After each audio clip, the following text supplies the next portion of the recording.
Happy Saturday, everyone. I'm your host, Kurt, the most dapper man on the stream tonight. Just got home from a wedding. It's a road game for me, and I know I got the normal background. It looks like the same old, but it's a road game, so the audio is not as great, and maybe the camera's a little messed up. Probably better for my ugly mug. But I'm here with my man, Drew. Drew, how you doing this week? How's your week-long contest, and how have you enjoyed the Memorial? Yeah, it's not the best. I was kind of happy with the process. So I punted off two 6K guys. One was Eckroat, who's kind of clawing his way back into the top 20s, and the other was Davis Riley, who missed the cut.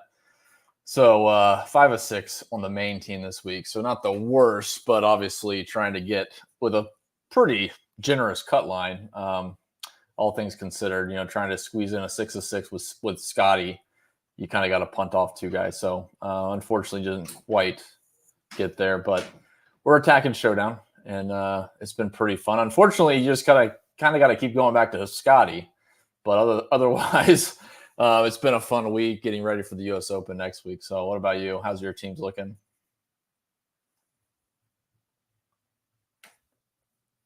You're muted.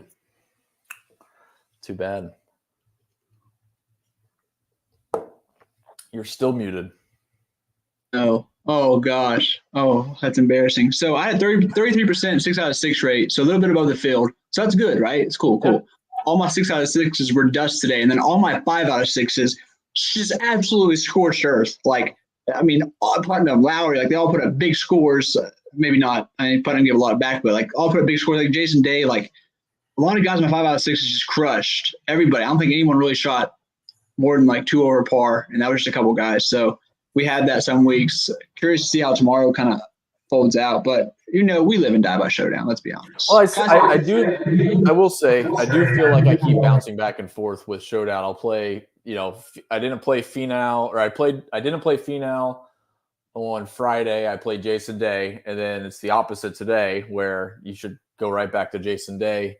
So I feel like I'm doing a little bit of back and forth. So trying to just time it up for a Sunday and have a nice Sunday final round. I'm actually glad that we're on the show tonight, because me and you have actually been kind of locked in. You're my go-to. Last second today, I woke up late. If I can just get a 5-minute back and forth with you, I feel so much more confident about going to the slate, and it's worked. I feel like 4 out of the 5 times I'm tripling up or more. So we're gonna keep doing it. Hopefully, I can verbally get it out. Our text conversation during the show, and maybe it'll help a couple other people. But let's get right into it. First of all, I want to address the weather.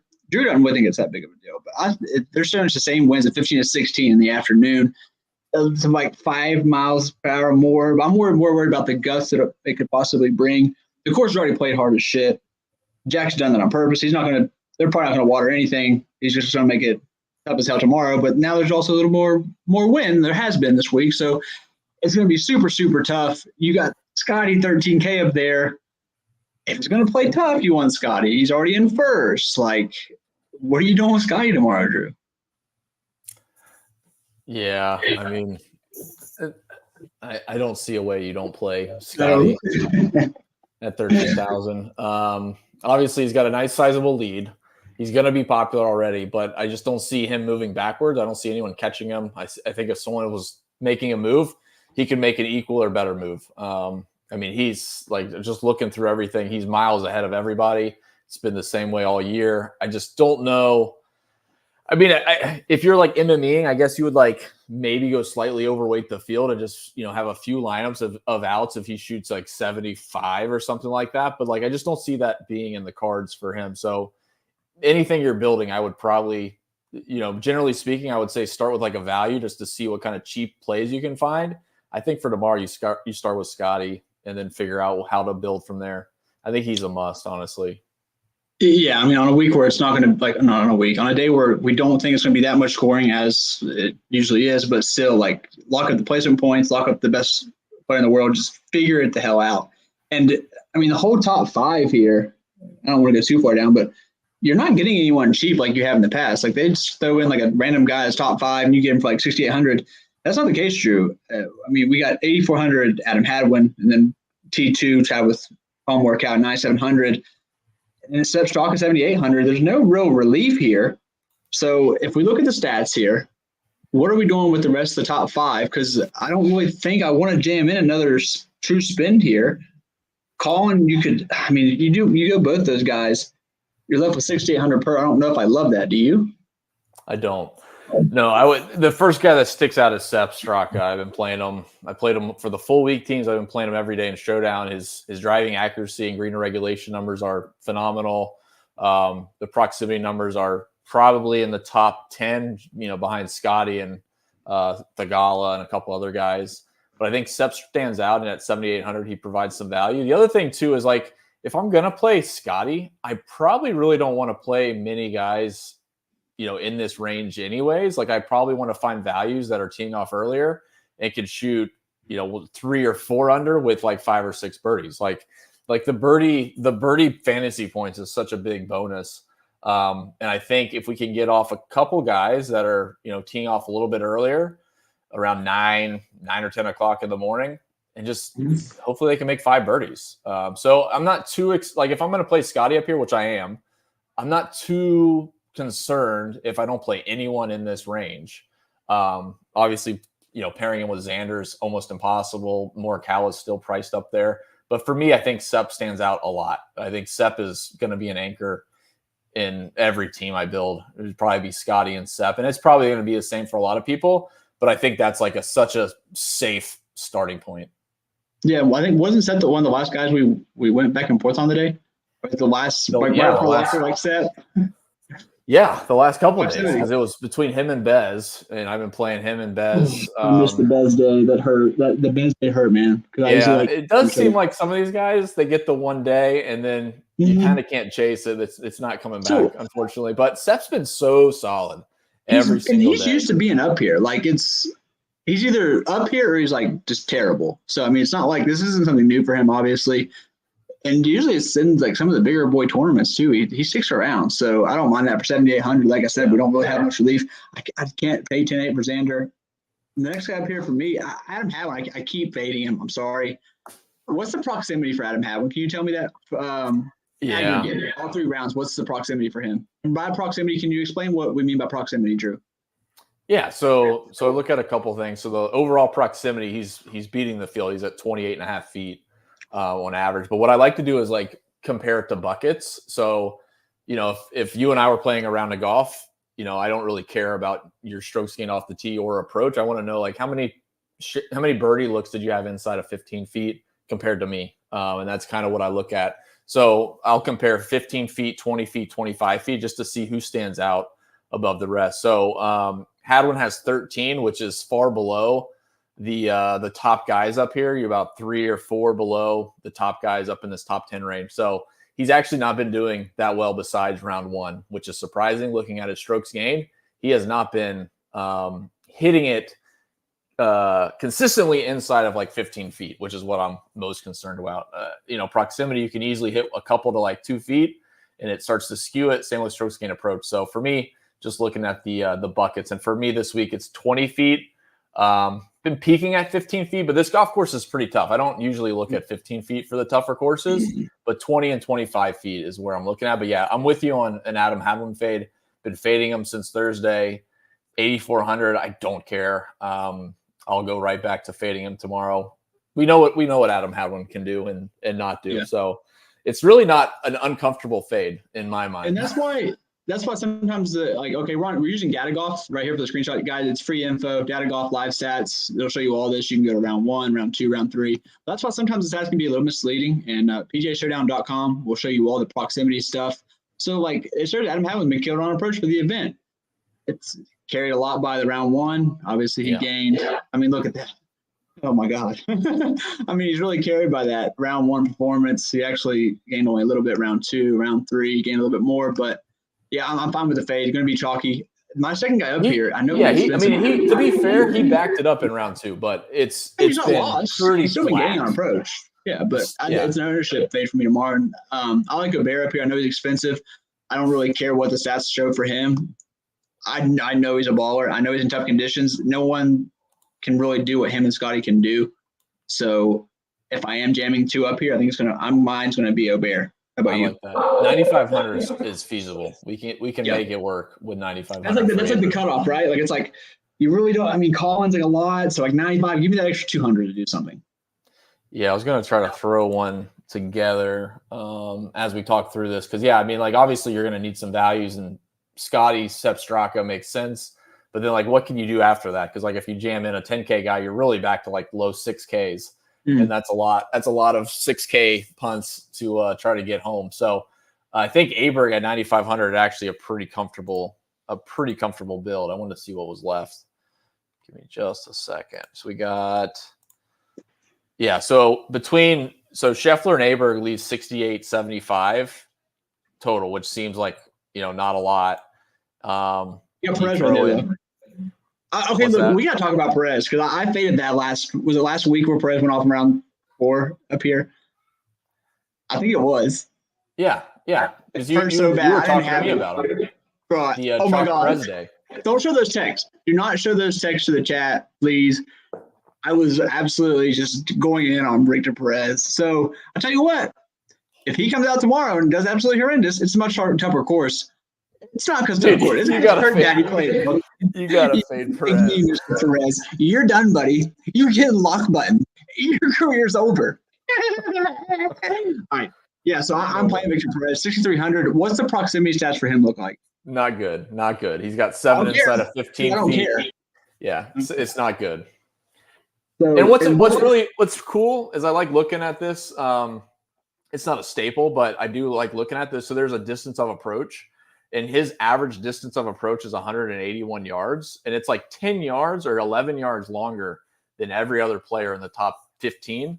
So like just think like if you're 11 yards a longer approach in by 11 yards on average, you're fighting an uphill battle in my mind. And that it kind of explains it in the proximity numbers anyways, but I do like looking at that because that's a little bit of painting a picture. Like, yeah, it makes sense now. You're having longer shots in than everybody else ahead of you. You're probably not going to beat them tomorrow because you're having 11 yards longer than everyone else on every shot. So you're fading Perez. I'm ignoring that. And I'm hoping he's going to be chalky. I don't know with 6K guys. Some people just somehow avoid it.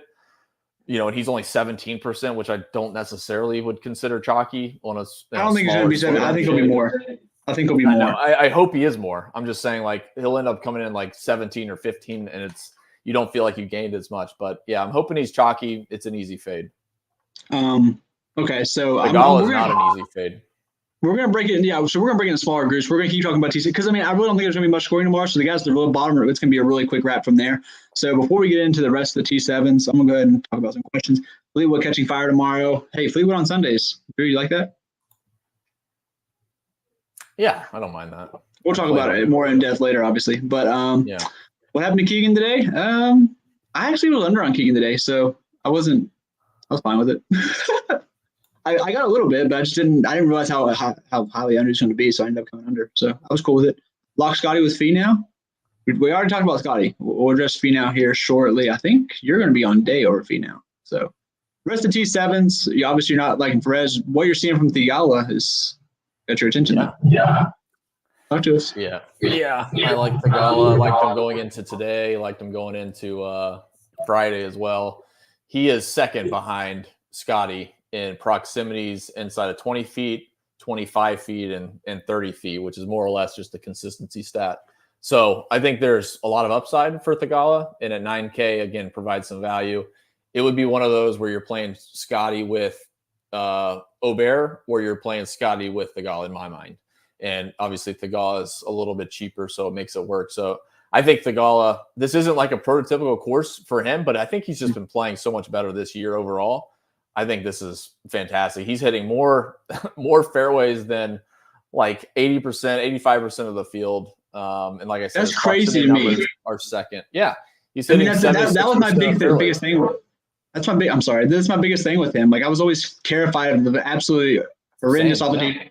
And what's hey, a still side note, I'm going to get to meet him this summer. He's actually a friend of a friend. He's going to come down to Tampa. Should be able to meet him. So I hope I can get a pick. But I'm going to play tomorrow. Genuinely nice. The whole family seems. I know it's on a show. And you can say, well, it's on a show. But that whole family seems so down to earth. It seems like that, yeah. Easy to root for. I like to start. We're going Scotty Thigala or Scotty Aubert. Bez A200. like we said, he's already had that one round. I'm probably going to be off. Yeah, I struggle with these guys in the 8K range. I probably just can't get to many of them. I kind of caught the right day for him this week already, so I don't feel like I'm missing out on too much. He's a fine play at 8,200, but again, I think for lineup construction, starting with Scotty, you're going to have to make some hard decisions. I think the 8K range is mostly going to be eliminated for me. But we'll talk through a few other stragglers, like you just kind of mentioned Finau. Again, I think it's just a price thing. If I could, I would probably play Finau over Bez. So I'll be lower on Bez for tomorrow. Same. So with the rest of the T set, we only got one guy left, Nick Dunlap, and we can obviously be more open in the T4. But what are you doing with Nick Dunlap? He's the other cheap guy. You're fading Perez, so no Nick Dunlap. No Dunlap. He's gained 5 strokes putting. He's gained a shit ton on approach. But again, one thing I try to look at the total picture. Like his proximity numbers don't look good. It's not always a red flag. It's usually an indicator of good success. But he's also he's not driving the ball great, and that's a concern. So at 6,700, he's probably okay for a few punts, but he's not going to make my main team. In an MME pool, 20 max, sure. It makes sense at his price. I'll ask you a question because I feel like most people want to do this. So I'm going to tell you, they want Nick Dunlap or Perez in their lineup. Gun to your head, you got to pick one for these people. Who are you taking? Oh, gosh. It'd probably be...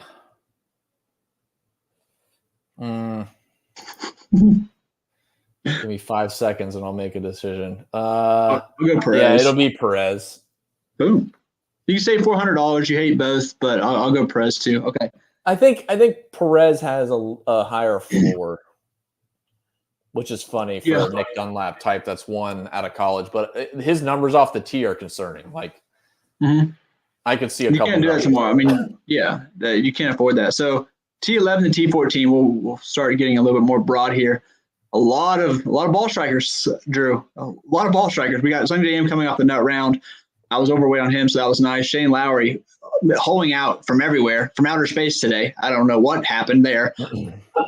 Tomorrow we have them at Sunday AM 7,100. Oh my God, they priced him down. He was saying that makes it tough. The pricing makes it really tough. Okay, can you tell me the proximity was good at least so we can play him? Sungjae's been average. Lowry's been below average. But average for $7,100?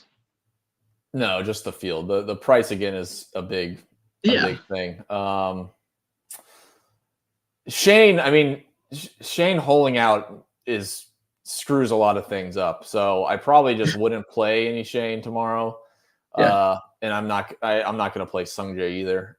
I'm honestly confused with Sungjae's situation because just like a month ago, he was withdrawing and he had a hurt wrist. Then he shoots 67 or whatever, and he's still losing strokes in different assets. So I'm not really sold yet. So I might be in the minority there. Shane Lowry probably would be the play I would take. Wow. Over Sungjae. I don't think Sungjae's back yet. That's my take. But Shane Lowry, 7,300 is too cheap. They both are so cheap. They are. But it depends on the scoring. The cheapness makes it very attractive. But I think, without completely shunning a guy that could shoot 67 tomorrow, Sungjae M is not that guy for me. Shane Lowry, I don't really want to go play, but if I have 7,300 left, I'll probably click them. People are either going to be really pissed or really like that we're literally just talking about every single player. But I mean, we're talking shit about some of them too. But we only got 50 guys. It's easy to go down, and as we get to the bottom, the lack of scoring too. Like up here, like you need these guys up here more than we usually do. Like usually you can do like 2 guys from like 40 below, maybe get weird. But no, I mean. So that's why we're going to do it. If you don't like it, just blame me. As soon as you get past this -1, I can hit you with the top guys that I'm just. That's it. And then we're out. Bye-bye. Okay. So you talked about being off Tony for Day tomorrow. Can you kind of talk more about that decision for you as far as Jason Day greater than Tony Finau tomorrow? You're saying I'm going to play Jason Day over Tony? That's what you said earlier, right? No, I said On Friday, I played Jason Day, and he shit the bed. I had like an eagle and 3 or 4 birdies, and then that was the opposite today. I just said I keep missing the days. Yeah, I think Jason Day at 7K makes sense. I have no issue with that. His proximity numbers don't jump off the page. He's been gaining strokes putting, but again, for one round at 7K around this golf course, I don't hate it. I think he could probably fire a good one, despite his stats not exactly looking fantastic. I want to just go ahead and touch on these guys. I mean, the guy down here that stands out the most is that it's a salary guy is Brian Harmon. I mean, I can lock in Scotty and Brian Harmon. How far down is he? How far down? Wait, I can't even see Harmon. He is down at plus. So, oh my God! Why is 6,900? He's been doing awesome for us in Showdown too. Oh gosh, it kind of doesn't. He stands out a lot. He stands out a lot. 8,300 Homa. Yeah, I do like Homa. I mean, we're on him today. There's definitely guys in here that I'm going to fade. If I could fit it in, I kind of talked about skipping over most of the 8K range. I mean, Max Homa is probably the guy that I would try to play in the 8K range, and that's about it. Like I said, Finau's fine, 8,900. I'm sure he'll make some teams. But the rest of this 8K, like Siwoo Kim, no thanks. Let's see. Sam Burns at 7,900. I had his shot today. Didn't like it. Benny On is driving the piss out of the ball and doing nothing with it. I mean, he's longer than the field by like 20 yards. Oh, he's 8K. I think I might play some Benny On. I like Benny On tomorrow. Good luck. I mean, yeah, but I think the irons can flip. Yeah, he's been good off the tee all year. He's been great off the tee, yeah. He's been good on Sundays, Drew. Well, that's important too. Yeah, I would. It doesn't make sense. Benny On is 8K and Sung J M is 7,300 or whatever. Like some of the pricing just doesn't add up. So that's confusing to me because I like Benny On. Yes, he's a good play, but then you look at the price. Is it Will Zalatoris is 7,200? Like, I mean, what's going on? I'm sorry. I'm going to continue to play that.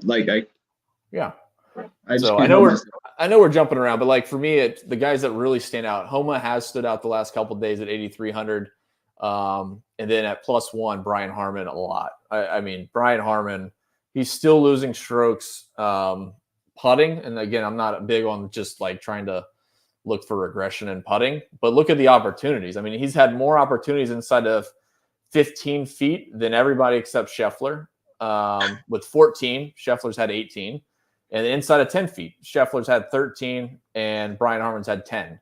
So, I mean, he's almost right in line with Scheffler besides not being able to putt. You can do Harmon, Scheffler, Theegala, Zalatoris, 2 spots left for 69.5 per. I mean, Harmon, Scheffler, Theegala, Zalatoris, and have 69 and a 7K player. That's tough. You just got to take that path, though, because those guys, if people understood, like from a season perspective of showdown scoring, like these guys are like 0.1 shots difference on any given day throughout the season on average. Like it's really not a huge discrepancy, but if you can get these top guys that are cheap, their scoring average is going to be lower. Like I said, Benny On, not to pick on him so much, but like any of those guys down there at 7,100 we just talked about, their scoring average is going to be as good or better than Benny On, and you're getting $1,000 cheaper discount. So it just makes a lot of sense. I mean, even Sam Burns, I'm not going to play him tomorrow, but like he's $100 cheaper than Benny On. It just doesn't make much sense. I agree. Hideki, I just wish he was a little bit cheaper, but I feel like he's a good large field play, 9,100. I don't think no one's going to play it. You can just see him randomly shooting 4 under. Like, it's the most Hideki thing ever. If you're going 20 plus, or maybe if you're going 20. The problem, his proximities have been really bad, I will say. Like, I actually noticed that this morning. Really bad.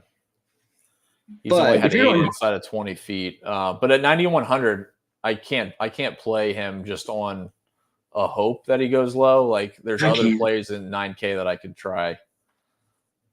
Like these. Yeah, like the Gala, if I could get the Aubert, stuff like that. Oh, Russell Henley. Why is Russell Henley still 8,600? Too expensive. It's ridiculous. All right, so let's go down to we talked about the T22s. Matt Fitzpatrick, any interest for you? No. Nope. Yeah, that's what I saw too. Okay, so the T30. I just want to check T30 and down. We got another cheap. We got a couple cheapies now. We got Dietrich, Eckroat, McCarthy, all below 7K. Yeah, and even Eric Cole too. So there's two like punts that I want to probably go try to play tomorrow. One of them is Peter Malnati. Had a sneaky good round today, and again at 6K. Just allows you to do a lot of things.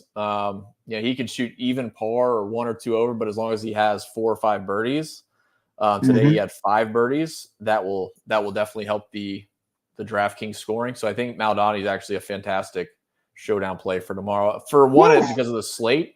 Yeah, for one, because of the slate, the 6K opens up a lot of things that where you don't have to just play like middle 6K guys. But again, I think the numbers that I'm looking at for Malnati, like if he shoots even with 4 or 5 birdies, massive. Need him. Yeah, I'll say one over. I'll say 6K is not about placement. It's just about making birdies, getting 3 points a birdie. If he shoots 1 over with like 4 or 5 birdies, and you nail the rest, I think he's. The birdies are just so valuable. Like the score doesn't matter, especially there because he's not coming in with any placement points, so it doesn't matter. Like you could shoot 80 and have 8 birdies, and you're going to outscore everybody except Scheffler tomorrow. So for 300 more, Eric Cole, yay or nay? Yeah, he's fine. He's fine. I think he kind of shot his wad on Thursday and has been downward trajectory since then. But I think he's still worth a shot for one last round. Yeah, like you said, it's the same thing. It's just I think it's what that guy mentioned about a punt. Everyone's gonna be playing Perez. I like these two for really cheap. Eckroat's still fine, and he's going off early, 10:55. Who has the best? Out of those 3 guys, who has the best proximity between Malnati, Cole, and Eckroat for the week? Who has the best proximity? For the week, we have Eric Cole. Ooh. Mainly because of that's Thursday. Because of Thursday. Yeah, then it's Eckroat, and then it's Malnati. But I will say Malnati's jump was today. So it's kind of a little bit of catching lightning in a bottle of hoping he found something. And again, he's 6K and take it into tomorrow. That tells me tomorrow it's going to be Eckroat. If you can find 600, it means tomorrow is Eckroat's turn. I mean, 5 birdies is not something to sneeze at. That's pretty strong. Man, well, let's see. That's where all the value is. So continue on below 231, 238 now. Davis Thompson, I've been playing him all week, all freaking showdown. Not really doing that much for me. I can't play this much for Connors. Platinum, I think it Friday he shot his wad? Or no, it's today. And then he just gave some back. But for 62, we might have to rank these 6K guys in a little bit. That's fine. Kuchar's numbers look decent. I won't play him, but his numbers do look decent. I still would rather play Malnati. And I think that's pretty – yeah. I mean, the elephant in the room is Corey Connors, and hopefully no one tries to find the putting regression because he lost 6 strokes putting today. It just doesn't work that way, especially if you're not good at putting. So, if it's Scotty Scheffler and he shoots – 1 under par and he lost 6 strokes putting, sure, just go right back to the well. But Corey Connors it's probably more likely he loses close to 6 strokes putting again tomorrow than gains 2 strokes putting. So, but he gained 3.5 strokes on approach, so people will think that's good. And he lost 6 strokes putting, so they'll think that automatically will switch over, and it doesn't. So that's the only weird one in there is Corey Connors from today. Otherwise, that's pretty much it down here. That's super cheap. I kind of like Billy Ho. I'm sorry.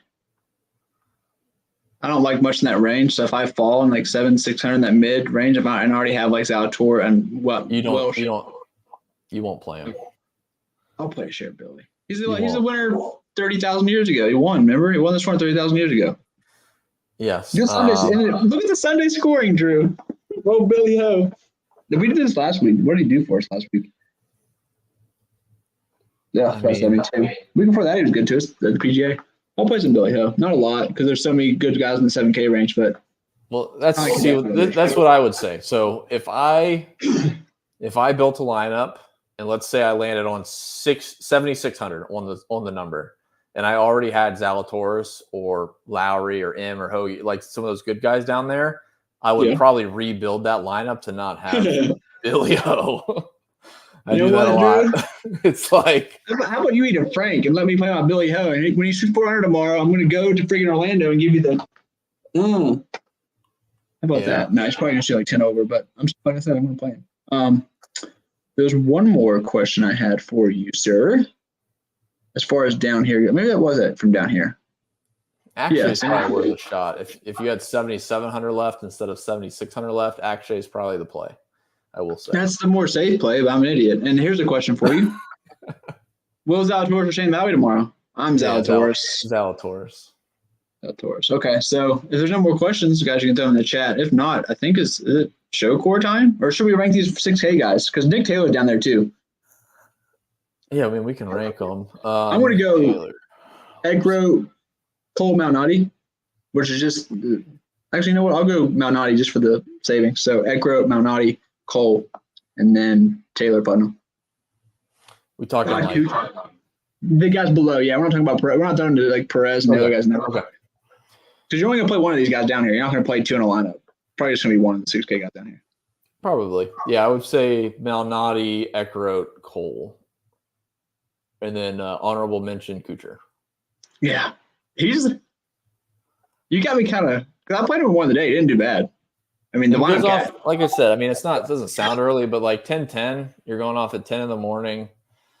You know, the wind's not super down, but at least the course will be softer. You go off on good greens. You never know. Yeah. All right. Is it time for the show core? Yeah, this should be interesting. Just don't say Billy Ho, please. No, he's not we get one veto each, and I'll veto. No, fair. I mean, he's just not been good. And I'm waiting for him to be good. You can 120 max. Shout out my guy Bobby Boom. Bobby Boom probably. I know for a fact that motherfucker's playing Billy Ho tomorrow. Been at least in one lineup. And you guys don't play him in a main. That's all I'm talking about. If you're running like 20 plus, this is what I'm referring to. Don't let Drew think you. Don't let Drew talk you into thinking I'm like a freaking Billy Ho slut over here. I'm gonna jam in my main team. I'll go first. I played with Billy Ho. You played with him? Yeah, what do you mean? I lost in a playoff. I lost in a 3-hole playoff to Billy Ho. Oh, that's why you're salty then. He's a weird dude, but hey, Billy Ho, go Knowles. How about that? I'll start first. I'm gonna go. I want to steal you just to be a dick, but I'm not going to. So give me Zalatoris. I don't care. 7,200. I'll keep playing it. Tough conditions. That's when we play Zalatoris, right? I know it's been tough all week, but it's gonna be more tougher tomorrow. Give me some Will Zalatoris. Yeah, and he's cheap. It makes a lot of sense. I'll give you another cheap one, Brian Harman. Okay. I think Brian Harman is so safe and he's got upside. Before we get the rest of the core, let's do a little bit of housekeeping and answer a couple questions. Guys, all the cores for the Showdown, there's full Showdown playbook done by Snyder for every single day. RunPureSports.com. Go sign up. Hit the like button if so we can keep doing these. Let's do a winning just for you guys. Could have gone out and had fun. I said, no, the people need my fades. They need my fades. So, yeah, go over, hit the like button for us. Hit subscribe. C. McDonald in the RPS Discord is already touting Billy Ho in there. So let's go. Okay, 2 more questions, and then we'll get out the rest of the core. Ekro Siwoo or Fitz Billy Ho? Right? I think man, one answer. Are you going 1? I know you don't like Siwoo. Yeah, it's 1. No, Siwoo is okay in this scenario. I think I'd go 1 too, because Siwoo has big upside, honestly, even in tough conditions. And and Ekro does too. I take the upside from 1. It doesn't, and you got to keep in mind, like the chalky guys for the full week, there was a reason why they were chalky. You don't ever shy away from a Saturday or Sunday chalky guy that's getting. And those 2 guys were chalky. Time to bail? We think so. If you've been riding them, yeah. If you haven't, you're talking about classic. I wonder if is he referring to classic or wait? Yeah, is he referring to classic or like Showdown? I guess that would be. If it's classic, I'm fading. If he's referring to classic, I'm fading. If it's Showdown, then yeah, I'd keep riding him. All right, last 2 of the core. The first 2 we have Brian Harman and Will Zalatoris for the core. Drew, it's your turn to kind of round it out. Well, I'll answer this question by going Theegala. Oh gosh, you're literally just doing what I have right here. So now I got to do another cheapie to. I mean, we can both agree on Scotty, so that's kind of a given in most every build. So we're trying to avoid that common, let's just play that. But yeah, Thigala grades out well, and he's still cheap enough at $9K. I would play Thigala over Keegan. So what we have left is going to decide who I'm going to go with for my last spot. I'm going to go Austin Eckroat. We talked about how Noddy had his spike day today where we made 4 birdies in a row. Cole had his on Thursday. I think it's Austin Eckroat's turn. We've seen him put up some good rounds, so I hope so. Could use it. This is my voice. Okay. Oh, Showdown? Yeah, keep riding then for sure. Keegan Bradley or Thigala. I think we're on Thigala. Guys, that's it. The show core is Austin Eckroat, Brian Harmon, Thigala, Zalatoris. You can play some guy named Scotty if you want. He's all right at golf. No big deal. But Drew, thanks for joining me. Guys, thanks for coming in. Like I said, go hit the like button for us, please. Yeah. And then everyone collectively, let's grab in here and let's watch me awkwardly try to find the outro button. Okay? Do. Got it, guys. Peace. Appreciate you.